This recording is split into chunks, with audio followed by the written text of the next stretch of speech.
د خوست رادیو او تلویزیون قدرمنو لیدونکو او اوریدونکو نیکې هیلې او سلامونه مې ومنئ. په دې هیله چې روغ او جوړ به وئ. مسعود یم او تاسو ته د اووم ټولګي فزیک په تدریس پیل کوم. قدرمنو اوریدونکو او لیدونکو، په تیره 18مه برخه کې موږ د قوې اندازه کول پاتې شوي وو چې په دې به موږ تاسې بحث کوو او د قوې په اړه بعضې اړین معلومات به وضع کوو چې خپله قوه څه شی ده. موږ داسې یو چې قوه یو وکتوري کمیت دی چې جهت، مقدار او ماده ته اړتیا لري. یعنې قوه چې قوه یو وکتوري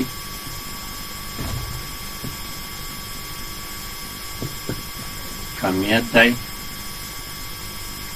چې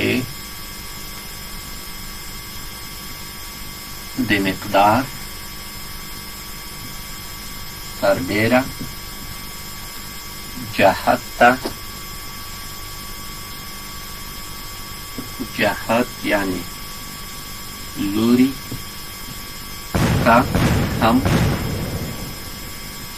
اړتیا لري. ډېرو ګلالیو زده کوونکو قوه په خپله یو وکتوري کمیت ده. قوه یو وکتوري کمیت ده چې د مقدار سربیره جهت یعنی لوري ته هم اړتیا لري. دلته په دې معنی که چیرې دلته موږ یوه قوه وارده کړو او په دې طرف یو جسم ده، په دې طرف دا هغه چیله کوو یعنې قوه په واردوو. دا حتما یوه طرف ته حرکت کوي. کله چې حرکت وکړو دا یو جهت پیدا کړلو چې دا په خپله وکتوري کمیت ده. یعنې دغه نقطه څه شی ده؟ مبدا. دا ټکی دا هغه شی چې دلته ده دا څه شی دی؟ دا انجام ده. یعنې قوه یوه جسم نه قوه واردوو، بالاخره په یوه طرف حرکت ورکوو. کله چې یوه طرف ته حرکت ورکوو قوه یو وکتوري کمیت ده چې د مقدار سربیره جهت ته هم اړتیا لري. یعنې یو طرف ته به دا قوه په حرکت کې وي. دغه برخه یې د قوې دا نقطه دا د قوې تاثیر ټکی ده. دغه نقطه کې چې د کومه قوه واردېږي دا د تاثیر ټکی ده. په دا کې به قوه تاثیر کوي. دغه چې ده دلته چې د قوه دې طرف ته لوړه ده، دغه د قوې لوری یعنې د قوې طرف ښیي چې کوم طرف دی. د قوه په کوم طرف ده؟ شمال په طرف په جسم نه قوه وارده ده، جنوب طرف ته، لویدیځ ده، ختیځ ده یا جنوب لویدیځ ده. په کوم طرف په دانې قوه وارده ده. په دې اساس موږ کولی شو چې قوه داسې تعریف کړو چې قوه یو وکتوري کمیت ده چې د مقدار سربیره جهت یعنی لوري ته هم اړتیا لري. نو دغه د قوې هغه خلاصه تعریف شو. هر څو کمیت ته کمیت نه به لږ بحث وکړو. کمیت خپله څه شی ده؟ کمیت هغه شی چې د اندازې وړ وي کمیت بلل کېږي. فرض کوو اوږدوالی ده، دا اوږدوالی د اندازې وړ ده. موږ کولی شو چې دا اوږدوالی د متر په واسطه، د سانتي متر په واسطه دغه شی کو اندازه یې وښیو. نو په خپله کمیت چې ده هر هغه شی چې د اندازې وړ وي عبارت له کمیت نه ده. هر څو دلته به د کمیت ډولونه وښیو. کمیتونه په دوه ډوله دي، یو سکالري دي بل وکتوري دي.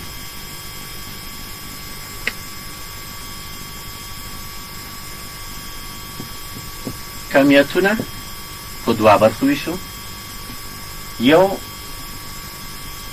وکتوري کمیتونه او بل سکالري کمیتونه. وکتوري کمیتونه کوم کمیتونه دي؟ هغه کمیتونه دي چې د مبدا، انجام، مقدار، سربیره، لوري ته هم اړتیا لري. لکه دلته قوه نه موږ تاسې بحث کو. بل تعجیل هم یو وکتوري کمیت ده. او سرعت تیزواله هم یو وکتوري کمیت ده. وبخښئ، سرعت هم یو وکتوري کمیت ده چې په یوه لوري به یو متحرک جسم د حرکت په حال کې. دا هغه درې هغه چې دي دې ته موږ وکتوري کمیتونه یایو. کله چې قوه اندازه کوو لوری معلومیږي. تعجیل مو چې کله اندازې لوندي نه سو، دا هغه سرعت. نو دلته تعجیل چې موږ تاسې بحث کو، اکسلریشن یعنی تعجیل مساوي کیږي وهل شوي فاصلاتو پر ټي واخلو. دا یوه طرف ته یو تعجیل ده چې موږ تاسې په بیا وروسته بحث کو. او په خپله سرعت چې دا هم یو وکتوري کمیت ده چې دا به ټي مربع شي او دا به پر ټي شي. نو موږ داسې یایو چې کله چې تعجیل ښیو په سارې غشه ویل کوو دا وکتور ښیي، یعنې یو طرف ښیي او ویني هم همدا رقم. قوه کله چې په دانې بحث وکړو چې وکتوري کمیتونه د هغه دي. او سکلري کمیتونو ته چې روشو، لکه طول، اوږدوالی یا سطحه او کتله.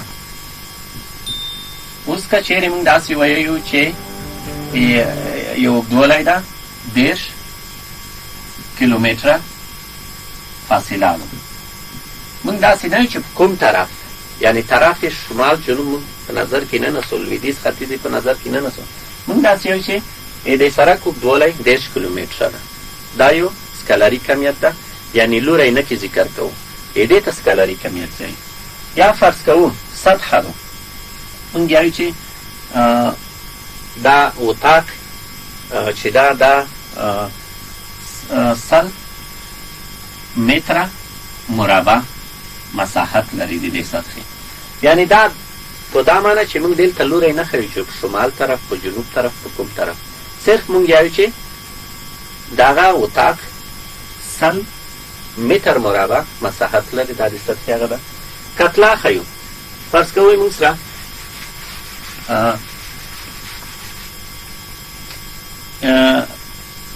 40 کیلوګرامه کتله وي. دلته لوری نشته چې موږ لوری نه بحث وکړو په کوم طرف، ځکه دا خپله کتله یو سکالري کمیت ده. د کتلې واحد کیلوګرام ده، بیا په ګرام یې اندازه کېږي، په دکاګرام، په نورو نه. نو موږ داسې وایو چې 40 کیلوګرامه. 40 کیلوګرامه په دا معنی چې یعنی جهت په نظر کې نه نسو. دلته قوه کې، تعجیل کې، سرعت کې بیا دانې وروسته بحث کو. ارسوی دې ته بیا چې سکالري کمیتونه او وکتوري کمیتونه په دا کې وپېژنو. ارڅو تیر درس ته لکه د قوې اندازه کول. موږ چې کله طول اندازه کولو، هغې دپاره موږ 1 متر ښیلو. هغه متر مو که اندازه کولو، که سانتي متر مو اندازه کول، هغې دپاره یوه آله وه، یعنې هغې وسیله متر و چې په متر به موږ اندازه کړه، په خط کش مو کړله. اما د قوې دپاره چې کله موږ قوه اندازه کوو، د دې دپاره قوه سنجونکی ویته یایي. قوه سنجونکی، قوه سنجونکی. دغه قوه سنجونکی په څه رقم ده؟ دا په دا رقم جوړېږي چې داسې یو خالي ټیوب وي. خالي ټیوب وي، په یوه طرف یې ګرام په لیکلی وي، په بل طرف یې نیوټن په لیکلی وي. د هغه ټیوب کې د هوګ د قانون په اساس یو سپرینګ وي. دا د هوک د قانون په اساس یو سپرینګ په دا کې وي. دا د هوک د قانون په اساس دغه سپرینګي تلې یا قوه سنجونکې جوړیږي. دلته یې لیکلي وي چې هغه ته په کتو سپرینګ هغه ته په کتو موادو ته چې سپرینګ کلاک ده که نرم ده، هغې ته په کتو بیا یې تقسیمات شوي وي. لیکلي وي چې 100 ګرامه، دلته یې لیکلي وي 1 نیوټن، بیا یې لیکلي وي 200 ګرامه، دلته بیا لیکلي وي 2 نیوټنه. ولته نیوټن شته، یعنی 1 نیوټن 2 نیوټنه، دا به لږ دلته ولیکو 2 نیوټنه. بیا یې لیکلي وي 300 ګرامه، بیا یې لیکلي وي 3 نیوټنه. دا په دا معنی چې موږ دلته یو طرف یې ګرام ښیو په دا سپرینګي تله کې، او بل طرف ته موږ قوه ښیو چې په دومره ګرام څومره قوه د ځمکې ای طرفه شته چې دا کور ترکش کوي. خو دلته یو ستوره په دغه ګرام نه موږ توسې لیکو، ځکه وزن ده. موږ کتله چې خیاله چې کتله په خپله هغه ده ثابته ده، او که هره د ځمکې په هره نقطه کې که وکتی شي په لوړو کې کتله ثابته ده، او که چیرې په لوړو ارتفاعاتو کې وزن کسو وزن بایلي. نو موږ به کتله چې خیله او دا شی لیکل چې 100 ګرامه کتله. که چیرې وزن وي، وزن بیا داسې ښیو چې 100 ګرامه وزن، دا ستوری په ویر کوو. او که چیرې ستوری نه وي، ګرام ولیکئ، دلته ایف سره ولیکئ، دا بیا په خپله هم شی ده فورس ده. فورس قوې ته یایي.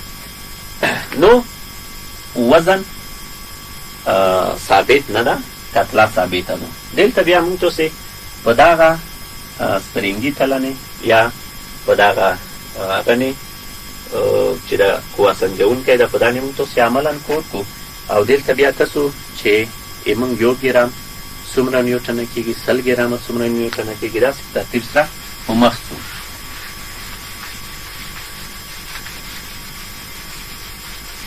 ځکه چیرې ووایم چې یو مثال دلته کسو، مثال ده یعنی چې موږ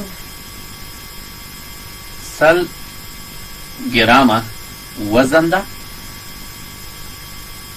دغه 100 ګرامه وزن نه بو څومره نیوټنه قوه تاثیر وکړي.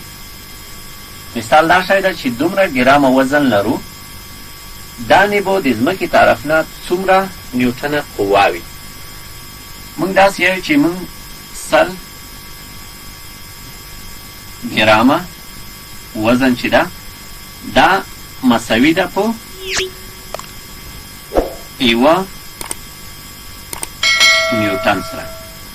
1 نیوټن سره دا ویلي دلته بیا په تله کې کسو، کله چې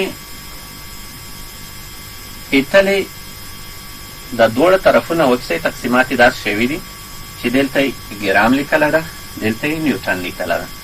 دلته چې وکسئ 100 ګرامه به وي، دلته چې وکسئ 1 نیوټن قوه به وي. نو په دا ترتیب سره دا په یاد کې وساتئ چې موږ 100 ګرامه وزن چې ده یا 100 ګرامه وزن چې موږ لرو، په دا نه 1 نیوټن قوه واردېږي. اوس به روشئ دې ته چې که چیرې دغه وزن 200 ګرامه شي، بیا به څومره نیوټنه قوه واردېږي. دې ته په کتو چې موږ تاسې دغه رابطه لرو چې موږ 100 ګرامه وزن چې ده، دا 1 نیوټن قوه په دانې تاثیر کوي. نو دې ته په کتو موږ تاسې دا شی لیکو چې 200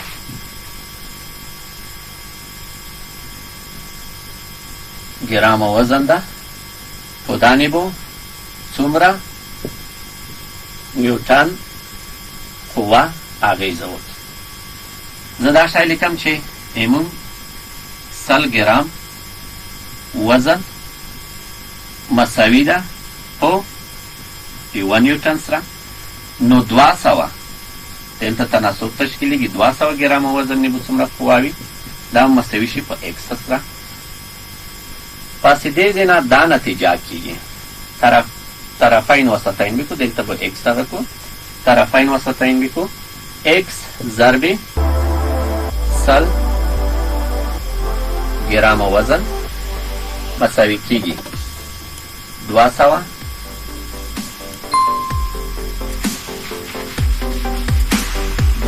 گرام وزن ضرب نیوتن. اوس دلته کسو د دې ایکس په ضریب نه اطراف چی کو ویشو. ایکس ضریب څه ده؟ سل گرام وزن او دلته هم سل گرام وزن. گرام وزن د گرام وزن سره سل په سلو ویش یو په ایکس کې ضرب یو دا به مساوي شي. گرام وزن د گرام وزن سره اختصار 2 صفر دې سره 2 صفر دې سره اختصار 2 تقسیم یو 2 ضرب نیوتن. 2 نیوتنه قواو په شوي په 200 گرام وزن نیوي. نو که دلته دا شی ولیکو چې 2 نیوتنه قواو شوي په دانې اغیزه کوي. هر څه بیا که چیرې دغه 300 شي، یعنې دا مثال واخیستئ دا خو ده که چیرې 300 وي ولته بیا عملا په هغه قوه سنج نیکسو او تاسو بیا دا یاداشت ځان سره وکړئ. که چیرې داسې وي چې موږ 300 گرام وزن لرو، 300 گرام وزن لرو، دا به مساوي په څومره نیوټن قوې ایستل شي.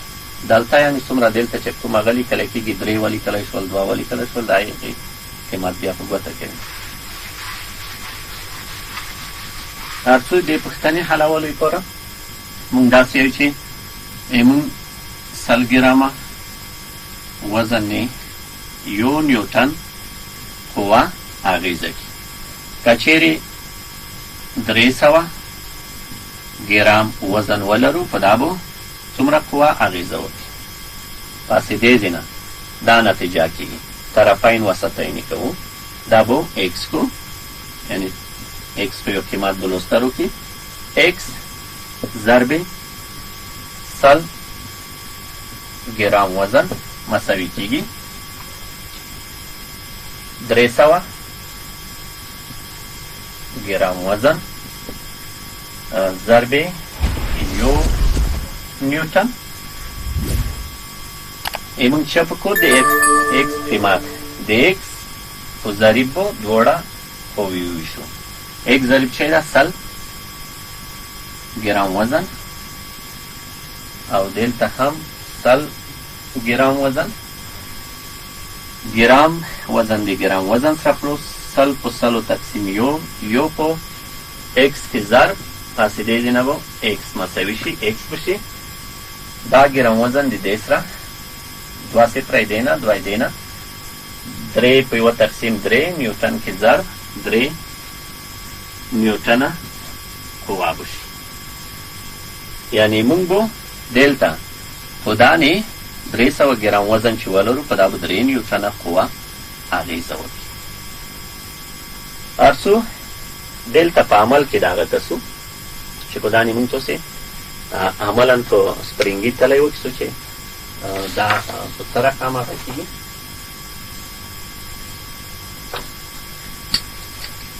دا ګلالی زده کوونکو نیوټن سنجونکي آله ده. په دا طرف کې جی لیکلی ده، په دا طرف کې این لیکله ده.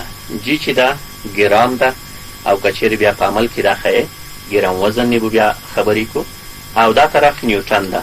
دلته تقسیمات چې وکیسئ 100 دي. سلو په دا طرف کې هغه د یو نیوټن ده او دلته 200 دي. دا طرف کې چې وکیسئ 2 لیکلی وي. دلته 300 دي په دا طرف کې چې وکیسئ 3 لیکلی وي. دا په دا معنی چې په 300 ګرام وزن نه څومره نیوټنه قوه اغیزه کوي 3 نیوټنه. لکه دلته موږ په مثال کې وښیل که 100 ګرامه ولرو دلته زه 100 ګرامه هغه لرم، وزن لرم، دلته 100 ګرامه په لیکلي دي. که چیرې زه دا په دا کې ځوړن کړم، دلته 100 او دلته یو، یعنې موږ ځکه داسې وایو چې موږ 100 ګرامه وزن مساوي ده په 1 نیوټن سره، یعنې په 100 ګرامو وزن نه 1 نیوټن قوت شی کې اغیزه کوي. او که چیرې بیا دلته 200 ګرامه وزن ده، که چیرې دا 200 ګرامه بیا دې ته وچوو، لکه دویم مثال کې مو چې حل کړل 2 نیوټنه قوه باید موږ تاسو ته په لوستلو کې دلته وکیسئ جی 200 ګرامه وزن ده دغه، ځکه چې ځمکې جاذبې تاثیر په دا نشته، کورته یې کشوي. او کله چې دې طرف ته کسو 2 نیوټنه قوه موږ تاسو ته په لوست کې روکوي. دریم قدم کې دغه هغه ویر شوم، د بل وزن اویر شوم چې دا به شي 300. اوس یې وکیسئ 300 ګرامه وزن موږ ته 3 نیوټنه قوه په لوست روکوي. دا معنی چې کله چې 300 ګرامه وزن ولرو، ځمکې طرف نه په دانې 3 نیوټنه قوه ورېږي. 50 ګرامه که نوره وروچوو، دلته 300 ګرامه وزن ده، او د 3 او د 4 په منځ کې د نیوټن اندازه ده. دا معنی چې 3.5 نیوټنه قوه په دانې شی ده، تاثیر ده کورته طرف ته یې کش کوي، یعنی لوری معلوم ده. دا د قوې سنجونکی ده. دا د قوې سنجونکی د هوک د قانون په اساس جوړیږي، چې هوک د رابرت هوک قانون په اساس نه به موږ خبرې وکړو. دا هم د رابرت هوک قانون په اساس جوړیږي چې دغه هغه فارمول شته اف مساوي کېږي اکس منفي کا د هوک د قانون چې ده دې ثابت ده. دا بیا وروستیو ټولګیو کې تدریس کېږي. نو څو موږ د هوک قانون په هغه نه خبرې کوو، قانون نه خدای دې وکړي چې دغه معلومات تاسو ته مؤثر او ګټور تموم شوي وي، او په دغې رقم تاسې مخ لوړ شئ. صرف د کتلې او د وزن ترمنځ توپیر وکړئ. کتله مو مخکې په لوست وړلې وه، ډیجیټل تلې په واسطه 2 پلهیي تله چې وي پاڼې کتله لوستل سي، د سپرنګي تلو په واسطه، قوه سنجونکو په واسطه موږ تاسې وزن ښیلی شو. هر څو هوک رابرت هوک قانون ته رابرت هوک کشف کړه چې د سپرنګ، دلته مو سپرنګ ځوړند کړی ده، د سپرنګ غځېدل ټولېدل د قوې سره متناسب دي. په دا معنی چې څومره قوه زیاتېږي، همدومره د سپرنګ غځېدنه زیاتېږي. که قوه یو چند وي، ولته یو چند فاصله، یعنې د سپرنګ غځېدنه به صورت ونیسي. که قوه 2 چنده کو، بیا د سپرنګ غځېدل به بیا 2 چنده شي. تاسې په هغه کې که تاسې کتلي وي، رابرت هوک داسې یو موډل په نظر کې نیوله ده. دلته یو سپرنګ ده،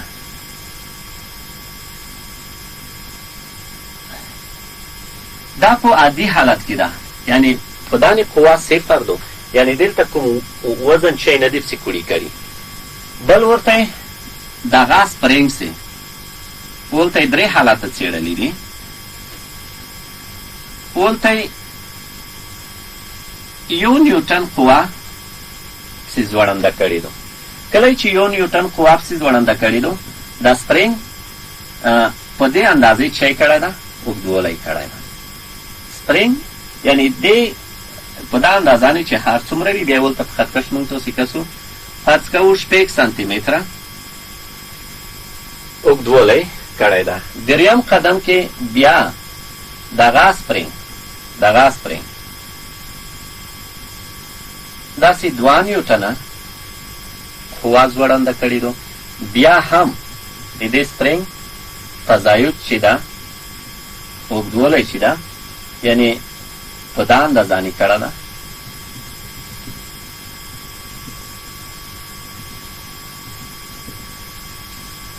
یعنی دغه حالت عادي حالت ده، 0 ده، 0 په هغه نه، یعنې قوه وجود نه لري.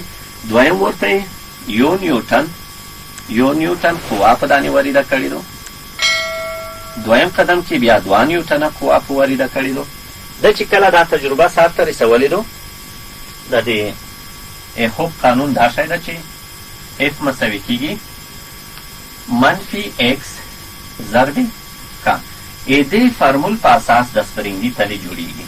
موږ بیا کولی شو چې سپرنګي تله سپرنګ ته په کتو یوه تله جوړه کړو او وزنونه ولرو، جرای لرونکي وزنونه چې مو دلته تېره هغه کې تجربې په شکل تاسو ته وښیم، هغه سپرنګ هغه ولرو، جرای لرونکي وزنونه ولرو. د دې قانون په اساس یې موږ تاسو د هغه کولی شو.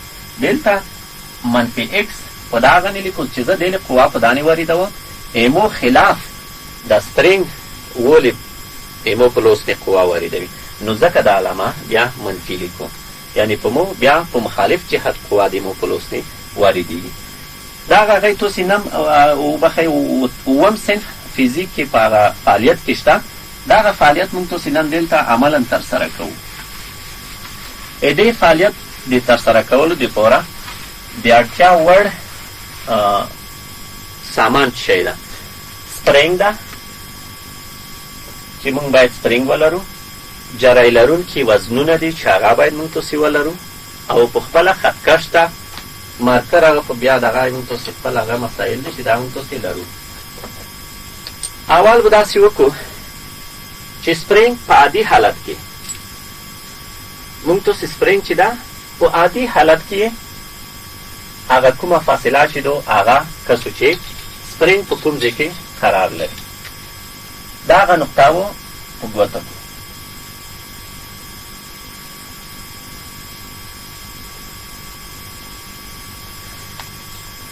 دویم قدم کې رابط خوب داسې وي چې کچېرې په سپرنګ مې قوه واریده شي، دلته چې وکیسئ 50 ګرامه وزن، ځکه دلته د ځمکې جاذبې تعجیل په دانې تاثیر لري، پورته یې کش کوي.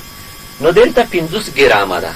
50 ګرامه چې وي موږ که چیرې نیوټن په حساب وایو چې موږ 100 ګرامه وزن یو نیوټن قوه ده، په 500 به څه شي د هغه به حل کړو چې بیا هغه شي موږ داسې وي چې موږ 100 ګرامه وزن چې ولرو په هغه نه څومره نیوټن قوه تاثیر کوي؟ یو نیوټن قوه تاثیر کوي. که چیرې موږ 50 په بخښنې سره 50 ګرامه وزن ولرو په هغه به څومره قوه تاثیر وکړي؟ ایکس وشي. پس دې ځای نه طرفین وسطین کوو، ایکس ضرب 50 ګرامه وزن مساوي کېږي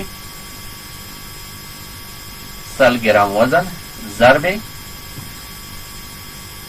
یو نیوټن. اطراف په چی شو؟ د ایکس په ضریب نه 50 ګرامه وزن نه وشو، دا به مساوي شي 50 ګرامه وزن. ګرام وزن د ګرام وزن سره 50 په 50 تقسیم یو په ایکس کې ضرب یو، دا به مساوي شي یو صفر دې سره یو دې سره ګرام وزن د ګرام وزن سره یو 15 کې 15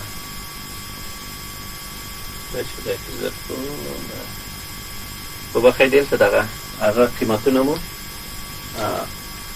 په دې کې سوا کړي دي، قیمتونو ځایونه بدلیږي.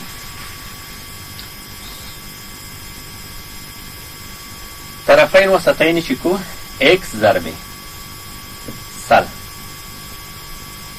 ګرام وزن دا مساوي کېږي 50 ګرام وزن ضرب یو نیوټن قوه. ایک ضریب دلته چې شو ولته مو طرفین وسطین غلط کړي وو. 100 ګرام وزن دا مساوي کېږي 100 ګرام وزن. ګرام وزن د ګرام وزن سره 100 په 100 تقسیم یو په ایکس کې ایکس، پس دې ځای نه ایکس مساوي کېږي یو صفر دې سره یو صفر دې سره. کله چې 15 په لاسو ویشو 0.15 نیوټن، نو ایکس موږ مساوي کېږي 0.15 نیوټن قوې سره. اوس دا ولته عملا کسو چې د د نیم نیوټن په اندازه څومره فاصله تغییر کی، یعنی د سپرینګ څومره غځېږي.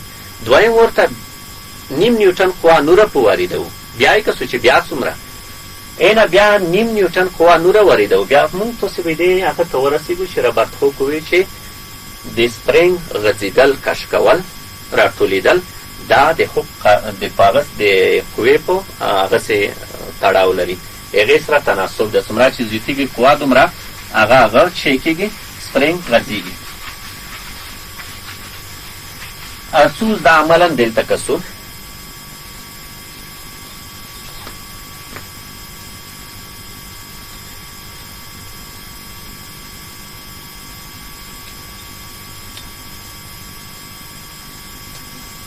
دا ځای به کسی دغه د هغه نقطه د کوز وزن به نه کسی، یعنی دا نقطه شوه.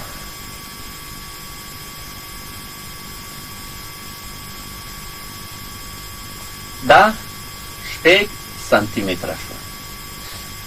هر څو دویم قدم کې بیا نیم نیوټن قوه په واردوو.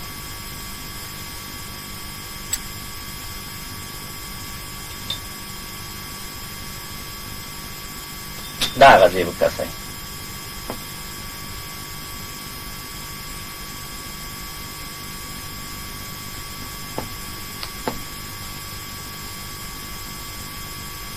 اوس چې دا دې ځای نه دې ځای پر واکسو 12 سانتی متره. هر څو نیم نیوټن قوه بیا نوره په واردوو.